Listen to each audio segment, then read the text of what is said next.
Hello, it's Motorola Droid Help and Info, and this is going to be the hardware overview of the Motorola Droid. I'm just going to tell you basically the different ports on the device, some info about the keyboard, and the battery. Now, a good thing about this device hardware-wise is that it comes with a 3.5mm headphone jack, which is becoming standard now on most smartphones. That's just the size. That's where you plug in your headphones, and that's the normal size. Cell phones used to use a smaller jack, and almost no headphones would be used for it. But right next to the headphone jack is the lock and power button, which you use to unlock and lock the device and power it off. That's in a really good spot, so when you're typing on the keyboard or anything, it doesn't get in your way. And then on the other side is the micro USB port, which is just standard, so it's not like some proprietary Motorola thing. It's an actual standard. Then on the bottom, there's nothing there. And on the other side, there's the sound rocker to adjust the sound level, and a button to open up the pictures and camcorder and record, stop recording, take the picture, and stuff like that. And that's really it around the phone. And then on the back, there's a 5-megapixel camera with dual flash and autofocus.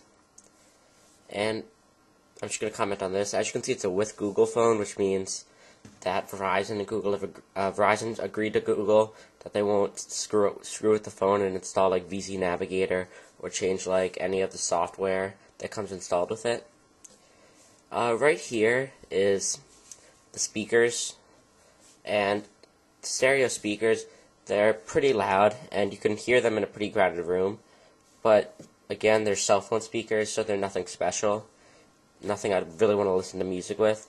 And then right here is the back to get to the battery, and it comes with I forgot the size of the battery. I think it's like 1350 millihours or something like that battery, and that'll get you through almost all the whole day. And then behind the battery, as you can see, it comes with a 16GB micro SD card installed, which is good. And there's only one more thing I really want to show you, and that's the keyboard. There's been a lot of complaints about the keyboard, but I think Motorola had to make some sort of sacrifice to get it so thin, because the keys are very flat, and the home keys, you have a little bit of bump, but it's nothing really noticeable. Unlike the Touch Pro 2, which I have here, the keys are very pushed out and very easy to feel and have a lot of space between them. As you can see, not so much on the Droid. They're really close, very level. It's hard to tell each key. And then over here is the D-pad, which is kind of useful for navigating through menus when there's a lot of things you have to type in at a certain point.